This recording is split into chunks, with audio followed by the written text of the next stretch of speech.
اور دوسرے دن جب صحابہ میدان میں آئے, اللہ رب العزت نے ان کی ثبات قدمی کی وجہ سے, ثابت قدم ہونے کی وجہ سے آسمان سے 5000 فرشتے مدد کے لیے اتارے, جس کا ذکر قرآن پاک میں.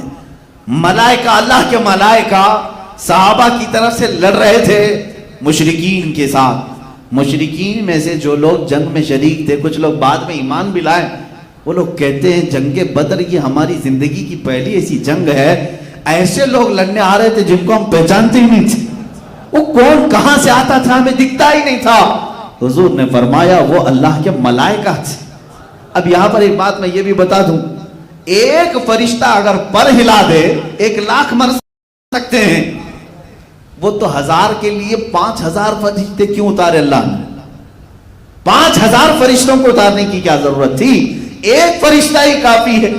جبرائیل امین نے ایک بار آواز لگائی تھی, قوم شعیب پوری ہلاک ہو گئی. حضرت شعیب علیہ السلام کی قوم صرف ان کی ایک چنگھاڑ سے ختم ہو چکی تھی, مر گئے تھے سب. ایک فرشتے کی ضرورت تھی. لیکن محدثین فرماتے ہیں رب تبارک و تعالی نے رسول کے دیوانوں کی عظمت اور شان بتانے کے لیے اتنے فرشتے اتارے. باڈی گارڈ ایک ہو تو بھی چل سکتا ہے, لیکن کسی کے ساتھ 10 ہوں تو یہ اس کی عظمت کو بتاتے ہیں. 10 کا کام نہیں, تم چلو صرف ساتھ میں. صحابہ کی عظمت و شان کے لیے 5000 ملائکہ اتارے گئے. اور اس جنگ کا نقشہ جو ہے آپ سنتے بھی رہتے ہیں, شام ہونے سے پہلے پہلے ان کے پاؤں اکھڑ گئے, میدان چھوڑ کر بھاگنے لگے. جو 1000 کی تعداد میں آئے تھے, ایک رات پہلے خوب کباب کھائے تھے, سب میدان چھوڑ کر بھاگ رہے تھے. کیونکہ ابو جہل مارا گیا تھا, عتبہ مارا گیا تھا, شیبہ مارا گیا تھا, بڑے بڑے لوگ اس میں مارے گئے تھے. اب اس میں امیہ جو حضرت بلال کا آقا تھا, مالک تھا, جو حضرت بلال کو پتھر رکھتا تھا, ان کی پشت پر رسی باندھ کر گھماتا تھا, وہ جنگ بدر میں آیا. بڑا ہٹا کٹا پہلوان, اس کو باندھ کر کے صحابہ گرا چکے تھے لیکن قتل نہیں کر رہے تھے. حضور صلی اللہ تعالی علیہ وسلم نے فرمایا بلال کو بلاؤ, اپنی پوری زندگی کی بھڑاس نکال لے. میں یہ لفظ کہہ رہا ہوں صرف آپ کے لیے, ورنہ وہ اپنے دلوں کی بھڑاس کے لیے کسی کو قتل نہیں کرتے تھے, اللہ کی رضا کے لیے. جو دشمن خدا ہے اس کو تہ دیکھ کیا ہے.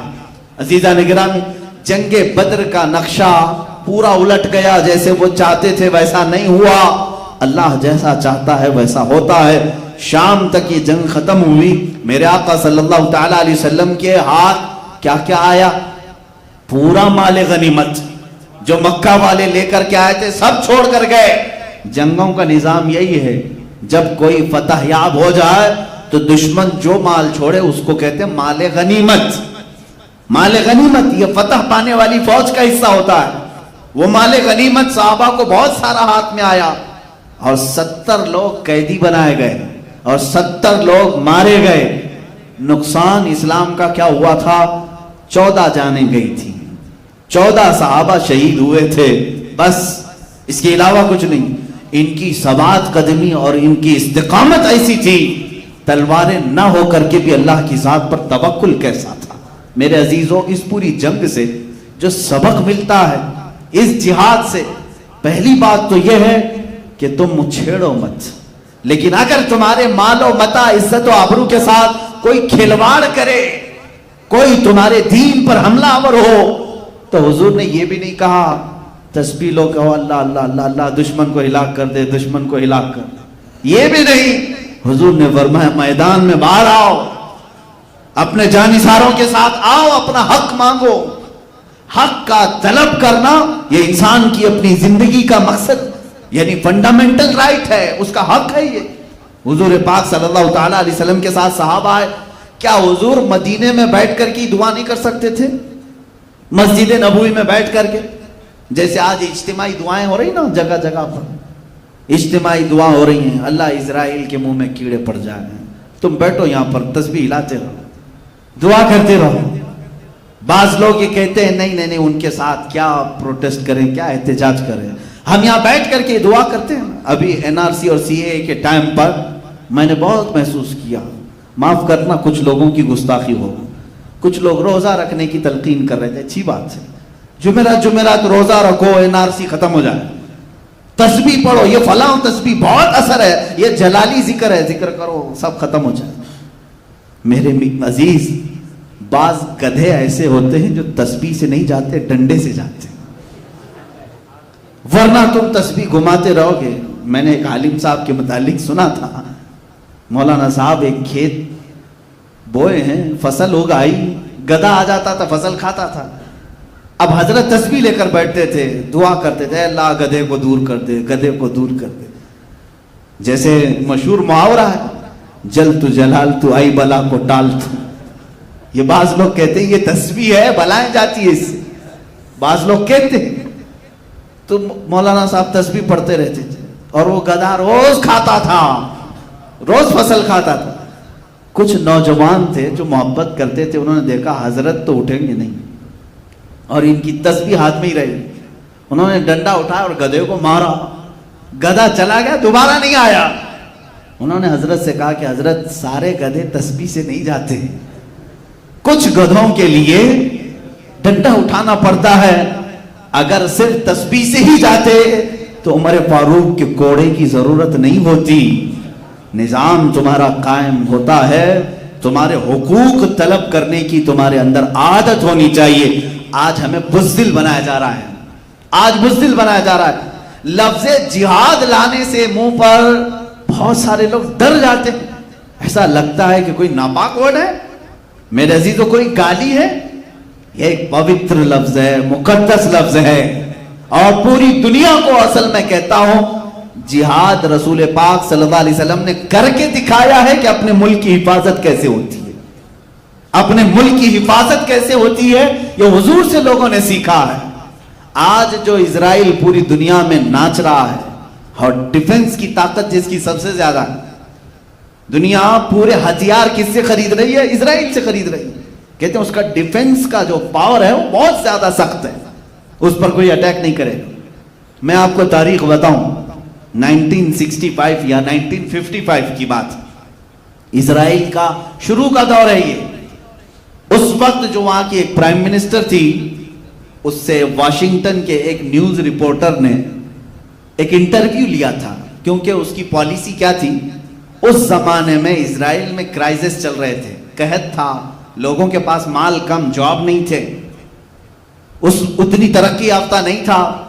لیکن وہ پرائم منسٹر جو لیڈی تھی وہ امریکہ سے ہتھیار خرید رہی تھی, ڈیفنس کے سامان خرید رہی تھی. تو ملک میں اس کے خلاف ایک لہر چل رہی تھی, جو اپوزیشن تھے وہ سب اٹھ کھڑے تھے.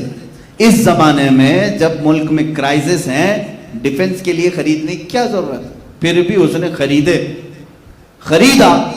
اس وقت ایک نیوز رپورٹر نے اس کا انٹرویو لیا, جو اب جا کر کے لیک ہوا تھا, جس کو میں نے پڑھا تھا.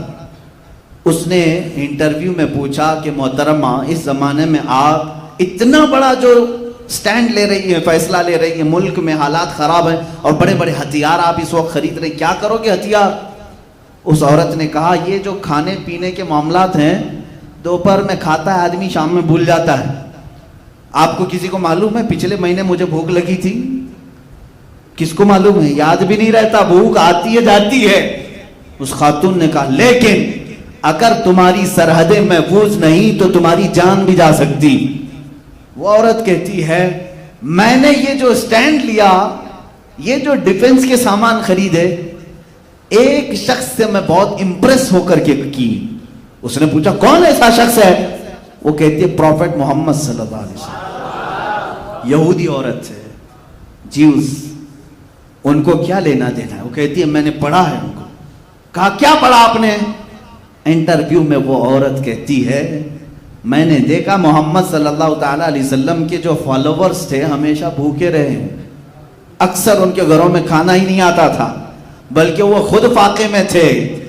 یہاں تک کہ میں نے تاریخ میں پڑھا ہے, محمد صلی اللہ علیہ وسلم کا جس رات انتقال ہوا, جس دن انتقال ہوا, اس رات ان کے گھر میں چراغ جلانے کے لیے بھی تیل نہیں تھا.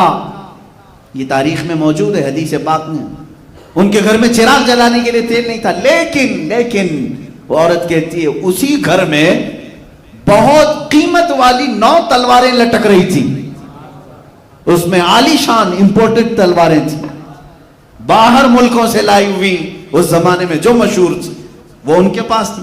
جس کے گھر میں چراغ جلانے کے لیے تیل نہیں اور بڑے بڑے ڈیفنس کے ہتھیار ہیں، تو میں نے اسی سے یہ سمجھ لیا اپنی قوم کی بقا ڈیفنس سیکھنے سے ہے۔ میں کہتا ہوں عزیزوں، پوری کائنات جو آج اپنا ڈیفنس سیکھی ہے، یہ میرے رسول پاک کا احسان ہے ان پر۔ اللہ کے نبی صلی اللہ تعالی علیہ وسلم نے قوموں کو بتایا کہ تمہاری سرحدیں محفوظ کیسے ہوتی، دشمن سے مقابلہ کیسا ہوتا ہے۔ اب میں غزوات کی بات کروں، ایک غزوہ بدر کا ذکر میں نے کیا، تقریباً حضور پاک صلی اللہ تعالی علیہ وسلم کی زندگی پاک میں 26 یا 27 الگ الگ روایات غزوات آئے، جس میں سے 9 میں جنگیں ہی نہیں ہوئی، یعنی مڈبھیڑ ہوئی لیکن مقابلہ نہیں ہوا۔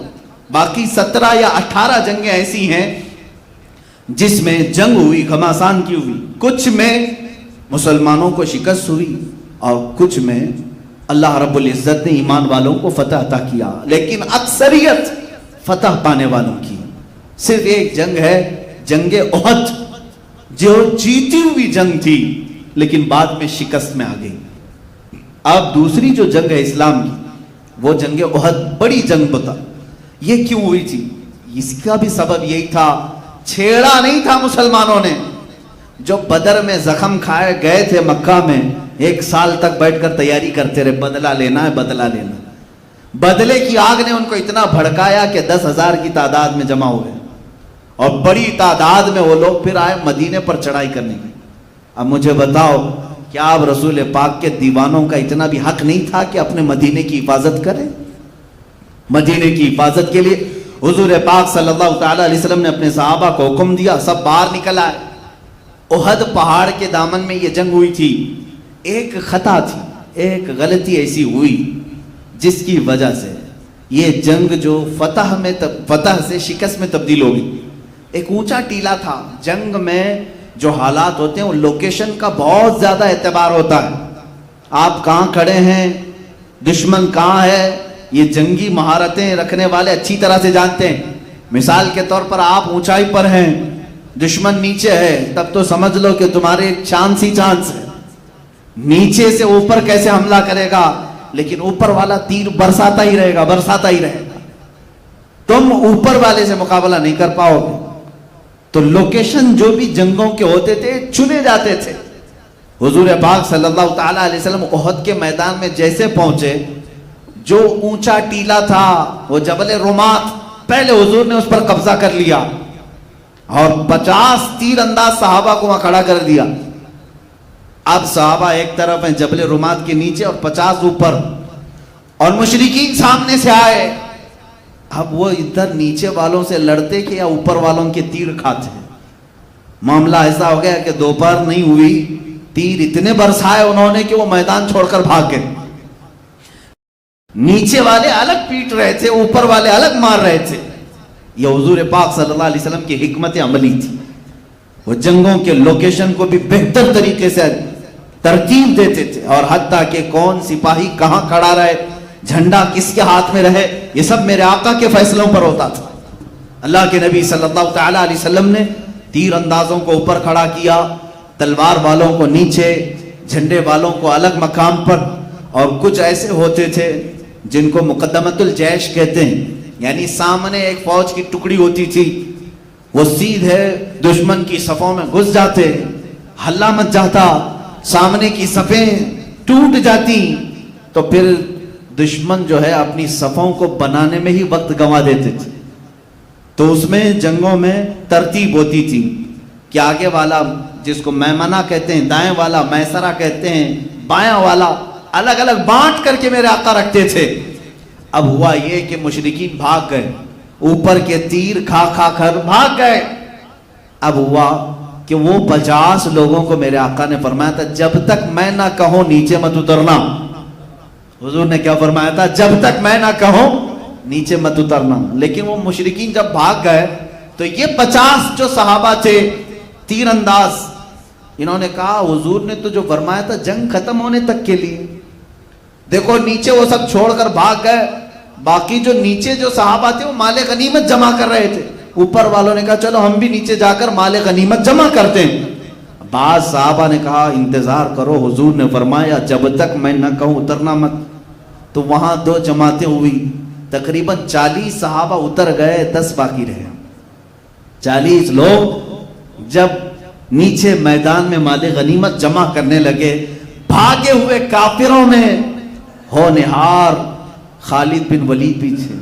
وہ مشرکین کی طرف سے آئے, ایمان لائے ہوئے نہیں تھے اور جنگوں کی باریکیوں کو سمجھنے والے شخص. دیکھا یہ جو لوکیشن خطرناک تھا ان کے لیے خالی ہو گیا. جو 50 تیر انداز تھے اس میں 40 نیچے آ گئے. تو خالد بن ولید نے 200 گھوڑ سواروں کو جمع کیا, دور جا کر, بہت دور سے راؤنڈ لگا کر کے یہ جبل رمات, یہ ٹیلے کے پیچھے آ گئے اور جو 10 اوپر کھڑے تھے تیروں سے ان کو شہید کر دیا, ان کے اوپر حملہ کر دیا اور وہ جگہ قبضہ کر لیا. مسلمانوں کو سمجھ میں ہی نہیں آیا ہوا کیا. وہ نیچے میدان میں مال غنیمت جمع کر رہے تھے, 200 لشکری پیچھے سے آ کر حملہ کر رہے, اور جو بھاگے ہوئے کافر تھے وہ بھی پلٹ آئے. جو مشرکین بھاگ گئے تھے مال چھوڑ کر وہ واپس آئے. ہوا یہ کہ پیچھے سے خالد بن ولید کا لشکر اور سامنے سے وہ مشرکین کا, بیچ میں مسلمان پس گئے, جس میں 70 صحابہ کی جانیں گئی, 70 صحابہ شہید ہوئے. اسی جنگ میں میرے آقا صلی اللہ تعالی علیہ وسلم کے اوپر ایک ظالم کافر نے لوہے کی ٹوپی حضور کے چہرے پر مارا, جس کی وجہ سے لوہے کی جو دانت ہوتی ہے حضور کے رخسار مبارک میں اندر داخل ہوئی, 2 دانت آپ کے شہید ہو گئے اور خون گرنے لگا. حضور صلی اللہ تعالی علیہ وسلم کے لیے یہ جو تکلیف آئی یہ صرف احد میں آئی. کتنا بڑا نقصان. پھر جو مال تھا وہ سب انہوں نے لوٹ لیا. اس میں بڑے بڑے صحابہ شہید ہو گئے. حضرت حمزہ حضور کے قریبی چچا جو شروع سے باڈی گارڈ کی حیثیت سے رہے میرے آقا کے, وہ شہید ہوئے. صرف شہید ہی نہیں بلکہ ان کا سینہ چاک کر کے ان کا کلیجہ باہر نکالا. اور یہ دردناک منظر دیکھنے کو ملا احد میں. حضرت عبداللہ بن جہش رضی اللہ تعالیٰ, ان کو بھی کاٹ کاٹ کر کے ان کے کان, ہونٹ, ناک سب کو ایک کافر نے سوئی میں پیرو کر ہار بنایا, ہار بنا کر کے پہنا. حضرت مصعب بن عمیر رضی اللہ تعالیٰ جو سفیر اسلام تھے, اسلام کے خطوط لے کر بادشاہوں تک جاتے تھے, وہ شہید ہو گئے. بڑے بڑے صحابہ اس میں فوت ہوئے. اب مجھے بتاؤ اتنا بھاری جو نقصان ہوا کس کی بدولت ہوا؟ حضور پاک کے ایک فرمان کو ٹال دینے سے 70 جانیں صحابہ کی گئی. آج اندازہ کرو میرے عزیزو, آج جو تم رسول پاک کے فرامین کو ٹالتے ہو, اب 70 نہیں 70 لاکھ جانیں بھی جا سکتی, کیونکہ قرآن کہہ رہا ہے فَلْيَحْذَرِ الَّذِينَ يُخَالِفُونَ عَنْ أَمْرِهِ أَن تُصِيبَهُمْ فِتْنَةٌ أَوْ يُصِيبَهُمْ عَذَابٌ أَلِيمٌ. اللہ فرماتا چاہیے کہ لوگ میرے رسول کے حکم کی خلاف ورزی کرنے سے بچیں, ورنہ میں, اللہ فرما رہا ہے, ورنہ ان قریب تم کو فتنوں میں مبتلا کر دیا جائے گا یا دردناک عذاب میں گرفتار کر دیا جائے گا. تم جو آج رسول پاک کی نافرمانی پر لگے رہو گے, جانیں جائیں گی جائیں گی جائیں گی.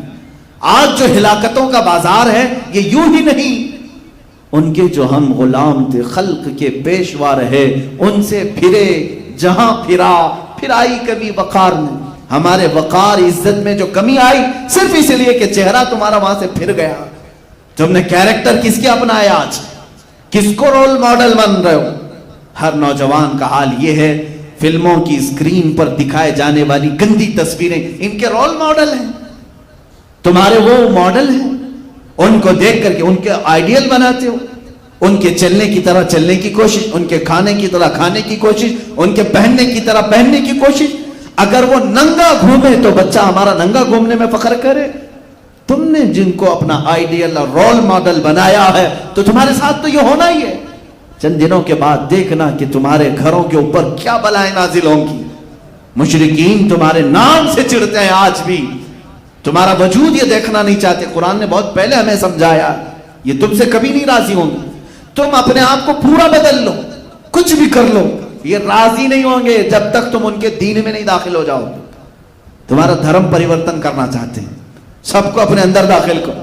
ایک ہی آج بھی ذریعہ نجات ہے مسلمانوں، ایک ہی ذریعہ نجات ہے جس کو اقبال نے بہت پہلے کہا تھا کہ محمد سے وفا تو نے تو ہم تیرے ہیں، یہ جہاں چیز ہے کیا لوح و قلم تیرے ہیں، حضور سے وفا کرو، میرے آقا سے محبت کرو۔ جنگ احد میں جو صحابہ سے خطا ہوئی وہ جان بوجھ کر نہیں ہوئی، انجانے میں ہو گئی، ان کی خطائیں اجتہادی تھی، اجتہادی خطا تھی، لیکن اس پر بھی اللہ کا عتاب آیا کہ شکست ہو گئی، جنگ 70 جانیں چلی گئی، مال پورا چلا گیا، بڑے بڑے صحابہ شہید ہوئے، رسول پاک کے دندان مبارک شہید ہوئے۔ اب تم اس زمانے میں اندازہ کرو، نہ ہماری جماعت میں صحابہ جیسے پرہیزگار ہیں، نہ ہمارے زمانے میں ویسے ایمان والے تقوی والے ہیں، اس کے باوجود تم رسول کی نافرمانی پر اڑے ہوئے ہو، تو پھر میرے عزیزو جانے جانا تو ہوگا، یہ ہماری موتیں مقدر تو ہوں گی، ہلاکتیں تو ہمارا مقدر بنیں گی۔ آج جو اسلام کے ساتھ کھلواڑ چل رہا ہے اس کی ایک ہی وجہ ہے، میں کیا ان کو کوسوں، میں کتنا ان کے خلاف لعنت بھیجوں، ہمیں تو درد اپنوں سے ہوتا ہے۔ تم اگر مصطفیٰ کریم صلی اللہ علیہ وسلم کی غلامی میں آ گئے ہوتے، مجال ہے کسی کی کہ تمہارے نبی کی طرف انگلی اٹھا کر بات کرے، حضور کی طرف کوئی اشارہ کر سکے؟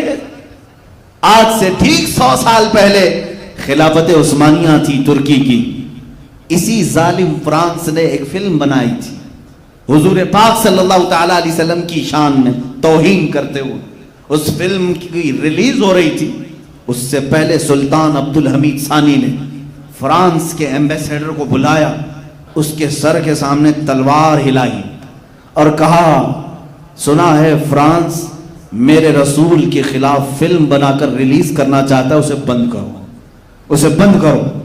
اس سفیر نے کہا، وہ تو عام ہو گئی، وہ تو ریلیز ہونی ہی ہے، اس کو تو ریلیز ہونا ہے، ہمارے ہاں آزادی رائے کا خیال کیا جاتا ہے، ہر ایک کے لیے فلم بنتی ہے۔ سلطان عبدالحمید نے کہا، تو پھر تیار ہو جاؤ، پوری دنیا کو میں تمہارے سر پہ کچل کر کے رکھوں گا، جس نے میرے نبی کی توہین کی، میں آج ہی پوری امت اسلامیہ میں جہاد کا اعلان کرتا ہوں۔ صرف جہاد کا لفظ سلطان عبدالحمید ثانی کی زبان پر کیا آیا کہ فرانس کی گھگی بن گئی، اسی دن وہ فلم ختم ہو گئی، نہ ریلیز ہوئی نہ کہیں پھیلی۔ ایک قائد اسلام کی ضرورت ہوتی ہے جو للکارے تو پھر دنیا کے پسینے چھوٹیں۔ یہ وہ لوگ تھے جو ایمان میں کامل تھے، رسول پاک سے عشق اور محبت میں وفاداری کا انہوں نے حق ادا کیا ہے۔ آج ہماری باتیں تو صرف نعروں میں رہ گئی ہیں، ہماری باتیں صرف الفاظ میں رہ گئی ہیں۔ عزیزان گرامی وقار، یہ جو حالات ہم پر پیش آ رہے ہیں اس کی ایک وجہ ہمارے برے اعمال، تم ان کے ہو جاؤ، میرے آقا صلی اللہ تعالیٰ علیہ وسلم کے، پھر کوئی نہیں چھیڑے گا تمہیں۔ یہ تمہارے ایمان کی گرمی ناپنے کی کوشش کرتے ہیں، یہ تمہارے عشق رسول کا بخار ناپتے ہیں، لیکن پھر بھی آج جو فرانس میں گستاخیوں کے کارٹون بلڈنگوں میں لگائے گئے ہیں اور گستاخانہ کارٹون لگا کر کے وہ یہ سمجھتے ہیں کہ ہم اسلام کو نیچا دکھانے میں کامیاب ہو گئے، یاد رکھو میں آج کے اس منبر سے اعلان کرتا ہوں، فرانس کی ظالم حکومت اس میلاد میں دیکھے گی انشاءاللہ تم نے ایک محمد کا کارٹون بنایا ہے، ہر نوجوان کے سینے پر محمد لکھا ہوا پاؤ گے، ہر نوجوان کے سینے پر محمد لکھا ہوا پاؤ گے، اس لیے کہ ہمارے بزرگوں نے ہمیں یہ سکھایا ہے کہ خدا ایک پر ہو تو ایک پر محمد، اگر قلب اپنا دوبارہ کروں میں، اگر میں اپنے دل کے 2 ٹکڑے کروں، ایک پر اللہ ہوگا ایک پر محمد ہوگا، یہ میرا ایمان ہے۔ تم کارٹون بنا کر سوچتے ہو تمہیں حضور کی صورت کا پتہ کیا ہے، حضور تھے کیسے، تم نے جس کا بنایا ہے وہ کوئی اور ہوگا، میرا حبیب تو محمد تھا جس کو اللہ نے نام ہی ایسا رکھا۔ محمد کا مطلب ہوتا ہے سب سے زیادہ تعریف کیا ہوا، دشمن بھی اگر میرے نبی کا نام لے گا تو اس کی زبان سے بھی میرے نبی کی تعریف ہو ہی جائے گی۔ حضور کا نام ہی اللہ نے ایسا رکھا ہے کہ حضور کی برائی کرنے والے کو بھی پہلے حضور کی تعریف کرنی پڑے گی۔ میرے آقا کا نام جو بھی لے گا محمد، جس کا مطلب ہوتا ہے جس کی سب سے زیادہ حمد ہوئی، اب آگے برائی کرو، پہلے تو تم